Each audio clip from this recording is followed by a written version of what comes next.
Agni five missile का हुआ सफल परीक्षण। 5000 किलोमीटर तक की है मारक क्षमता। चीन, पाकिस्तान समेत पूरा एशिया मिसाइल की जंग।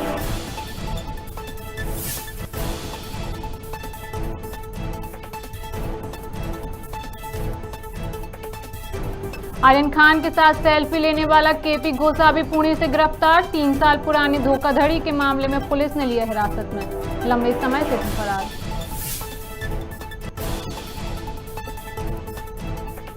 मध्य प्रदेश में थम गया उपचुनाव का प्रचार। मुख्यमंत्री शिवराज बोले गुंडों का करेंगे सफाया, तो आखिरी दिन कांग्रेस ने रैली निकालकर दिखाई ताकत।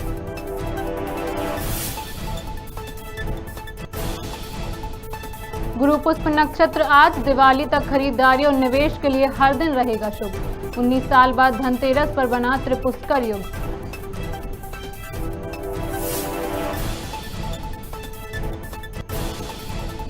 प्रेमी के घर गई बहन की सरपंच भाई ने पीट कर दी हत्या। हत्या के बाद हार्ट अटैक से मौत बताकर जलाई लाश। मामले में नाबालिग समेत 6 गिरफ्तार।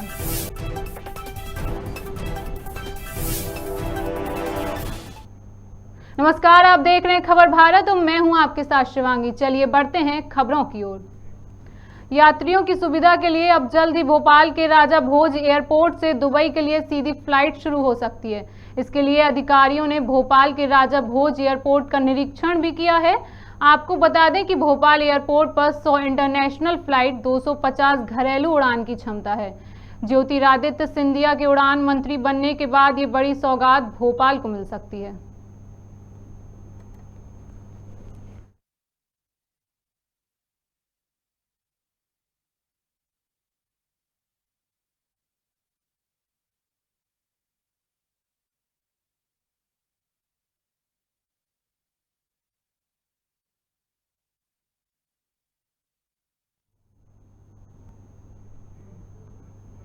मध्य प्रदेश के गृह मंत्री नरोत्तम मिश्रा ने कोरोना संक्रमण की मौजूदा स्थिति पर कहा कि पूरे प्रदेश में 19 प्रकरण नए आए हैं, जिसमें 12 लोग स्वस्थ हुए। प्रदेश ने 115 एक्टिव केस हैं। वहीं राज्यसभा सांसद दिग्विजय सिंह द्वारा आर्यन खान को निर्दोष बताने पर गृह मंत्री ने तंज कसते हुए कहा कि कांग्रेस नशे में चूर है। इनके सांसद वकालत के लिए मजबूर हैं। समाज को बर्बाद करने की साजिश की जा रही है। वहीं खाद की कमी पर उन्होंने कहा कि खाद की कमी नहीं है। प्रदेश में हमारे पास 3 लाख टन यूरिया कल की तारीख में था।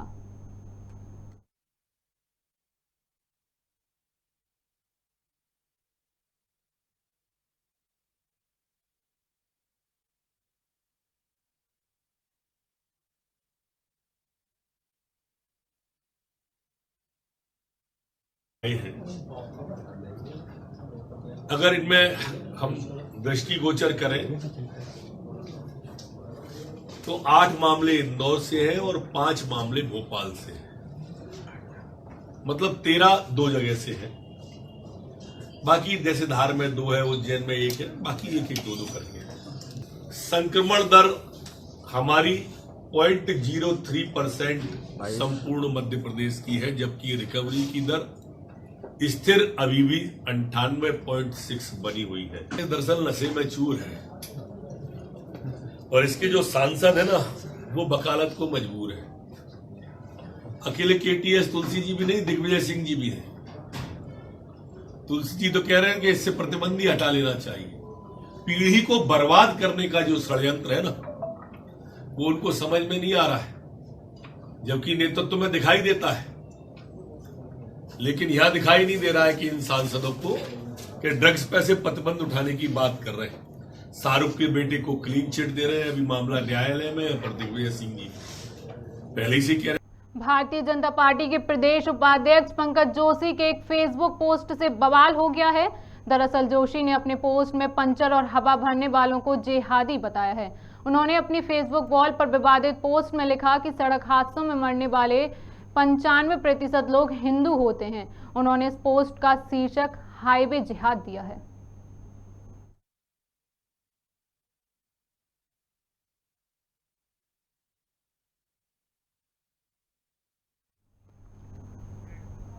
अंबिकापुर जिले के बतौली विकासखंड में एक ऐसा स्कूल है जहां प्यून से लेकर शिक्षक तक की जिम्मेदारी ननिहाल बच्चों को उठानी पड़ती है। इस स्कूल में दुर्दशा का आलम है कि यहां शिक्षक कई दिनों तक स्कूल नहीं आते हैं और आते भी हैं तो बच्चों को मध्याह्न भोजन कराकर चले जाते हैं।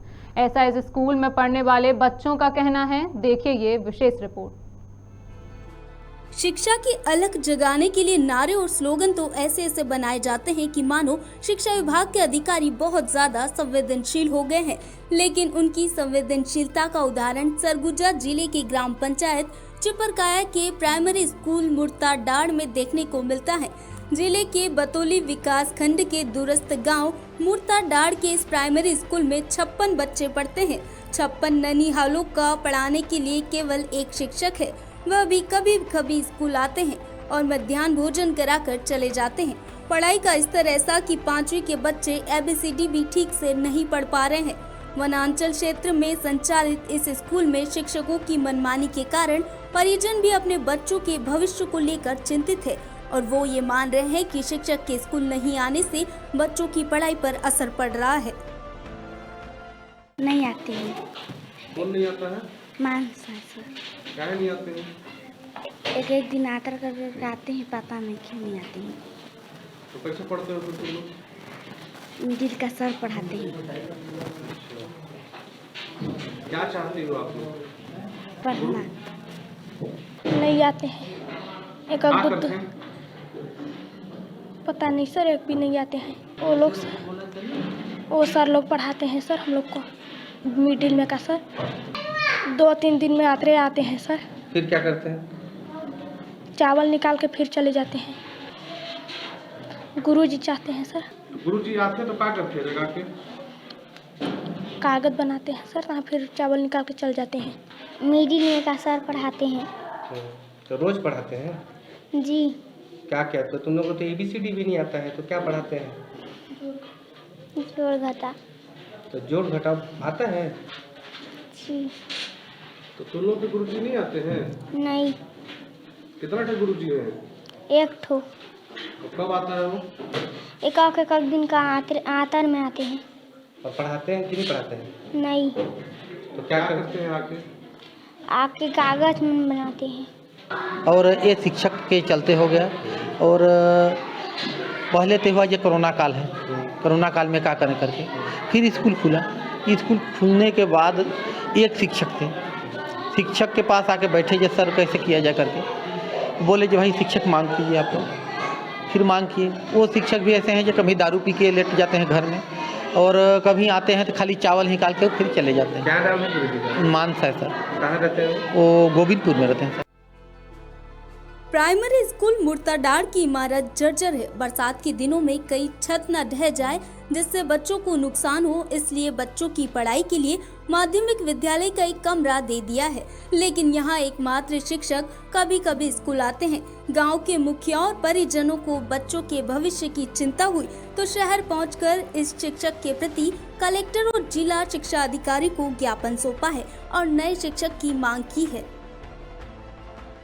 प्राइमरी स्कूल जो संस्था है सर, वहाँ स्कूल जर्जर हुआ है। बरसात के लिए वहाँ पर बोले कि कहीं भी छत गिर सकता है, तो इसलिए बच्चों को सुविधा के देखते हुए हम लोग मिडिल स्कूल में एक रूम दे दिए हैं और यहीं पर बच्चे लोग आते हैं और अपना अध्यापन करते हैं। टीचर तो नहीं आते हैं, कभी कभी आ भी जाते हैं, इस टाइप से आते हैं। मैंने एक टीचर हैं मात्र, रहने के लिए 57 बच्चे हैं। परेशानी है, जनरल बच्चे हैं और यहाँ पर गुरुजी का कमी है।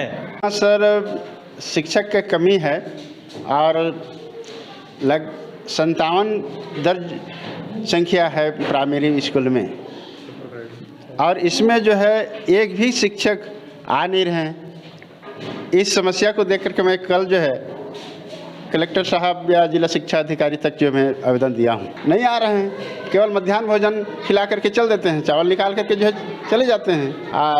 प्राइमरी जो है एकदम जर्जर हो चुका है। इसलिए हम लोग अपना सोच विचार करके जो ताकि बरसात में वहाँ क्लास लगाने के लिए परेशानी जा रहा था, इसलिए मिडिल स्कूल में ही जो है क्लास लगवा रहे हैं प्राइमरी को भी। प्राइमरी में मरम्मत वगैरह के लिए नहीं मांग की है क्या? कई बार मांग किए और नहीं हो पाया ना। वहीं जब प्राइमरी स्कूल के नशे में धुत हेडमास्टर से बात करने की कोशिश की तो शिक्षक ने कुछ भी बोलने से मना कर दिया है। जब हमने इसकी शिकायत जिला शिक्षा अधिकारी से की तो मामले में जांच कर कार्रवाई करने की बात कही है। नाम है आपका सर? सर मेरे सर को बताइए। बोल रहे हैं सर कि आपका क्या नाम है सर? बता दीजिए नाम। नाम तो बताइए। मेरे को बोल रहे हैं। और काहे स्कूल नहीं गए आज? मेरा तबीयत खराब है। अच्छा, क्या नाम है आपका? नाम तो बता दीजिए। कौन से स्कूल में पढ़ाते हैं उसको बताइए। मेरा तबीयत खराब है, मैं अभी बोलने में असमर्थ हूँ। अच्छा, बोल भी नहीं पाएंगे आप? जी तो अच्छा गुरुजी, सच सच बताइए, कितना बोतल पिए? नहीं पिया हूँ। हैं? नहीं पिया। अरे बता दीजिए। मेरा तबीयत खराब है। 1 बोतल की 2 बोतल? नहीं पिया हूँ मैं। नहीं कुछ नहीं पिया। तो काहे नहीं गए आज नहीं स्कूल? नहीं पिया हूँ। मेरा स्कूल तबीयत काहे नहीं गए आप? मेरा तबीयत खराब है। सर क्या कार्रवाई करेंगे आप? मैं इसकी कल ही जांच कराता हूं और जांच कराने के बाद एचएम पे मैं कार्रवाई करता हूं और वहां एक शिक्षक और अटैच करने की व्यवस्था देख लेता हूं। कल ही एक अतिरिक्त शिक्षक को मैं अटैच करता हूं और इसकी जांच करवा लेता हूं। अपनी पगार बढ़ाने और नियमितीकरण को लेकर सड़कों में उतरने वाले शिक्षकों को अब भले ही बढ़ी हुई पगार मिल रही हो, लेकिन उसके बावजूद आदिवासी क्षेत्र के बच्चों को पढ़ाने में इस कदर बेईमानी समझ से परे है। बहरहाल सब बच्चे पढ़ें और सब आगे बढ़े जैसे नारे दीवारों में लिखवाकर अपने आप को शिक्षा और छात्र छात्राओं के प्रति संवेदनशील बताने वाले अधिकारी ऐसी स्कूल में महीने में 1-2 बार भी बिना बताए पहुंच जाए तो शायद ही नौनिहालों के भविष्य से खिलवाड़ होने से बच पाएगा। खबर भारत के लिए सरगुजा से वशिष्ठ दास महंत की रिपोर्ट। छत्तीसगढ़ के मुख्यमंत्री भूपेश बघेल ने भाजपा के द्वारा 1 नवंबर से धान खरीदी शुरू करने की मांग किए जाने के सवाल पर कहा, इस साल भी 1 दिसंबर से धान की खरीदी करेंगे। प्रदेश में अभी धान कटाई शुरू नहीं हुई है, दीपावली भी नजदीक है। उन्होंने कहा कि 1 नवंबर को किसानों को न्याय योजना की 3री किस्त दे रहे हैं। किसानों को पैसे की कोई कमी नहीं होगी।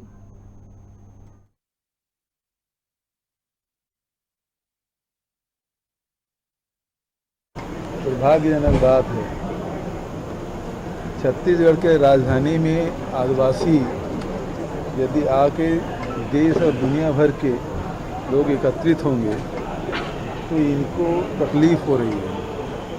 ये चाहते हैं कि आदिवासी लंगोटी पहने रहे, आदिवासी जंगल में रहें, ये इनकी मानसिकता है और वो इस बहाने उजागर हो रहे हैं। जहाँ तक कि आदिवासी नृत्य महोत्सव कराने में कोई अरबों रुपए खर्च नहीं हो रहे हैं,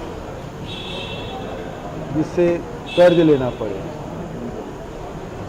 और इन लोगों की जैसे नहीं कि जो कार्यक्रम कराए हैं पुराने लेखा जोखा देखेंगे, बहुत सारी बातें खुलेगी। मैं उन सब बातों पे नहीं जाना चाहता, लेकिन दुर्भाग्य है कि आदिवासी के यदि हमारी छत्तीसगढ़ में पहचान है और उसको राष्ट्रीय और अंतर्राष्ट्रीय स्तर पर सराहा जा रहा है। रायपुर में अंतर्राष्ट्रीय नृत्य महोत्सव आयोजन की शुरुआत आज से होगी। 3 दिवसीय आयोजन 28 अक्टूबर से 3 अक्टूबर तक चलेगा, जिसमें 60 भारतीय समूह और 7 विदेशी समूह अपनी कला प्रदर्शित करेंगे। यह आयोजन साइंस महाविद्यालय ग्राउंड में किया जा रहा है। महोत्सव का उद्घाटन आज झारखंड के मुख्यमंत्री हेमंत सोरेन करेंगे। इस दौरान सीएम भूपेश बघेल भी कार्यक्रम स्थल पर मौजूद रहेंगे।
दीनदयाल अंत्योदय योजना राष्ट्रीय शहरी आजीविका मिशन के अंतर्गत सोनचरैया आजीविका उत्सव आयोजित हुआ। जिसमें भोपाल सांसद साध्वी प्रज्ञा सिंह ठाकुर ने उत्पादों की जानकारी लेने के साथ खरीदारी भी की। इस मौके पर साध्वी प्रज्ञा सिंह ठाकुर ने कहा कि मुख्यमंत्री शिवराज सिंह चौहान ने सोन चिरैया आजीविका मिशन के तहत महिलाओं को निखारने का एक उत्कृष्ट काम किया है। महिलाएं जो निकल के महिलाओं के लिए तो स्व सहायता जो समूह जो बना, आप चाहते हैं कि इस प्रकार के आयोजन लगातार यहाँ हो या एक स्थायी जगह इन्हें दे दी जाएगी? हाँ, ऐसा अभी यहाँ अधिकारियों ने पूरा बताया कि अब ये जगह निश्चित कर दी गई है और इसमें उनकी योजना भी चल रही है और कुछ अच्छा करने की, जिससे महिलाओं को और स्थान भी मिले, दुकान भी मिले और वो बहुत अच्छे से इन चीज का विक्रय कर पाए और पूरे भोपाल में, पूरे प्रदेश में के लोग ये समझ करके महिला बाजार है तो यहाँ हर प्रकार की जो आवश्यक सामग्री है वो प्राप्त हो रही है। और ये हमारे मध्य प्रदेश की जो सरकार, माननीय शिवराज जी की सरकार है, उसका एक बहुत बड़ा जो ये प्रयास है वो सराहनीय है और महिलाएं बड़ी खुश हैं, बहुत उनकी मुस्कुराहट बता रही है खूब आगे बढ़ेंगी, खूब आत्मनिर्भर बनेंगी, धन भी कमाएंगी और शक्तिशाली भी बनेंगी। इससे हमारा देश आत्मनिर्भरता के साथ साथ शक्तिशाली भी होगा, क्योंकि मातृशक्ति जब मजबूत होती है तो निश्चित रूप से पूरा परिवार उसको संबल मिलता है और आगे बढ़ता है। जी, आप आज आपने यहाँ पर देखा है स्व सहायता समूह की महिलाएं काफ़ी यहाँ पर अपना प्रोडक्ट लेके आई है। बिल्कुल, ये सोन चिरैया आजीविका उत्सव 2021 मैं देख रही हूँ कि महिलाओं के लिए माननीय शिवराज जी ने बहुत अच्छी व्यवस्था कर रखी है और जो इनका एक पूरा मार्केट लगाया है, ये महिला बाजार जो कहते हैं, बड़ा ही अच्छा लग रहा है और बहुत ही उत्कृष्ट सामान है। जो अभी तक देश में सब कुछ था लेकिन उसको उभारा नहीं जा रहा था, निखारा नहीं जा रहा था, तो महिलाएं अपनी कला को निखार रही हैं और उसको विक्रय कर रही हैं, जिससे आत्मनिर्भर भी बनेंगी, धन भी कमाएंगी, स्वाभिमान भी बढ़ेगा और निर्भरता भी बढ़ेगी।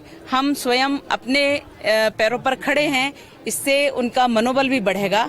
और माननीय मोदी जी की जो योजना आत्मनिर्भर भारत, उसको बड़ा ही संबल मिल रहा है और हमारे माननीय शिवराज जी छोटे छोटे गांवों से लेकर के तहसील स्तर और जिले से सभी महिलाएं यहाँ अपनी दुकानों को सजाया है उन्होंने और बहुत अच्छा उन्होंने जो वस्तुएं बनाई हैं वो वास्तव में दैनिक उपयोग के लिए भी हैं और कहीं किसी और देश से नहीं आई हैं, सस्ती हैं, अच्छी हैं, सुंदर हैं। और सबसे बड़ी बात कि उनकी जो मुस्कुराहट दिख रही है, ऐसा लगता है कि वो कह रही हैं कि अब हम हैं, अब हमारा अस्तित्व है। तो ये हमारे माननीय प्रधानमंत्री मोदी जी और माननीय शिवराज जी को बहुत बहुत धन्यवाद कि महिलाओं के लिए इतना कुछ वो आगे बढ़ करके कर रहे हैं। महिला हमारी आत्मनिर्भर होंगी, आगे बढ़ेंगी तो निश्चित रूप से देश आगे बढ़ेगा और देश हमारा स्वावलंबी बनेगा, आत्मनिर्भर बनेगा। हम एक इकाई से लेकर के और देश की इकाई तक चलते हैं और ये मेला ऐसे निरंतर लगता रहे। बड़ी अच्छी योजनाएं हैं हमारी, तो भोपाल के लिए, भोपाल में अपने पूरे प्रदेश के लिए ये हमारे लिए बड़ा श्रेयस्कर है और इसके लिए माननीय शिवराज जी का बहुत बहुत आभार। पूर्व कृषि मंत्री ब्रजमोहन अग्रवाल ने कृषि टैक्स को लेकर कांग्रेस सरकार को घेरते हुए कहा कि सिंचाई अपेक्षा से बहुत ज्यादा नहीं होती है, परंतु कांग्रेस सरकार ने घोषणा की थी कि सिंचाई कर को माफ करेंगे, लेकिन गाँव को से सूचना मिल रही है कि गांव के कोटवार पटवारी सिंचाई विभाग के अधिकारी किसानों को सिंचाई करके ब्याज के साथ वसूली की नोटिस दे रहे हैं। उन्होंने कहा कि यह दुर्भाग्यजनक है कि यह प्रदेश सरकार निर्णय का पालन नहीं करती और खुद घोषणा कर भुला देती है। सिंचाई टैक्स बहुत ज्यादा नहीं होता है, परंतु इस सरकार ने, माननीय मुख्यमंत्री जी ने घोषणा की थी कि छत्तीसगढ़ में सिंचाई टैक्स को माफ किया जाता है। अभी जो गांव-गांव से सूचना आ रही है कि जो वहाँ के कोटवार हैं, जो वहाँ के पटवारी हैं, जो वहाँ के सिंचाई विभाग के अधिकारी हैं, वो किसानों को नोटिस दे रहे हैं सिंचाई टैक्स की और साथ में ब्याज के साथ में वसूली के लिए उनसे कर रहे हैं। तो ये दुर्भाग्यजनक है कि ये सरकार निर्णय करती है और खुद के निर्णय को ही भुला देती है और लोगों के ऊपर में थोप देती है। मंत्रिमंडल की उप समिति की बैठक आयोजित की गई, जिसमें किसानों को लेकर धान खरीदी और किसानों के दूसरे मुद्दों पर चर्चा की गई। इस बैठक में पुरानी और नई नीतियों पर बात की गई। बैठक में स्कूल मंत्री मौजूद रहे। खबर भारत रिपोर्टर चित्रा पटेल ने उप समिति की बैठक के बारे में खास बात की स्कूल मंत्री से।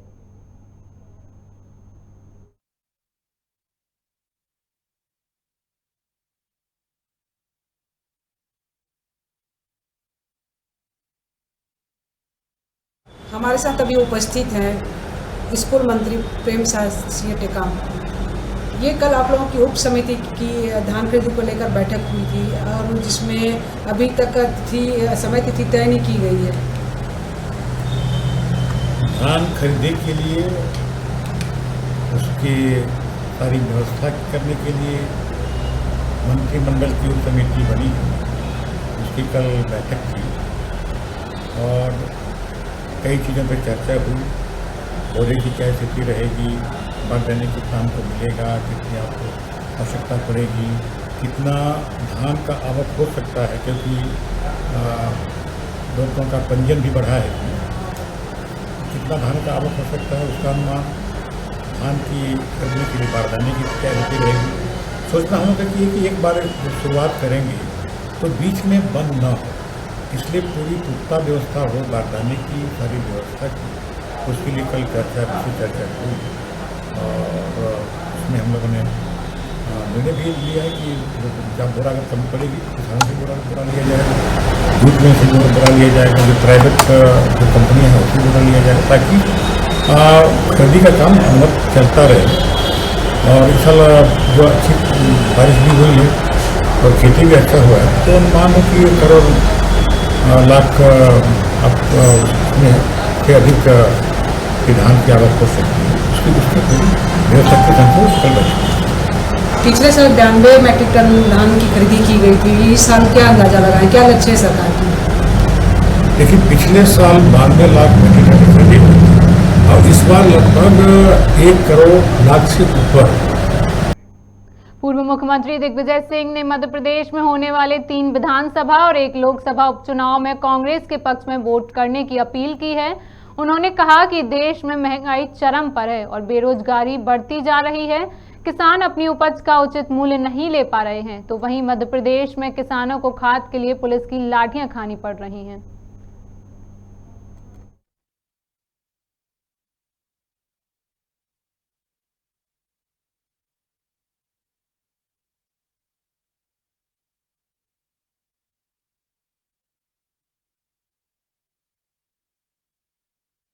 मध्य प्रदेश में 3 विधानसभा और 1 लोकसभा सीट पर चुनाव होने जा रहे हैं।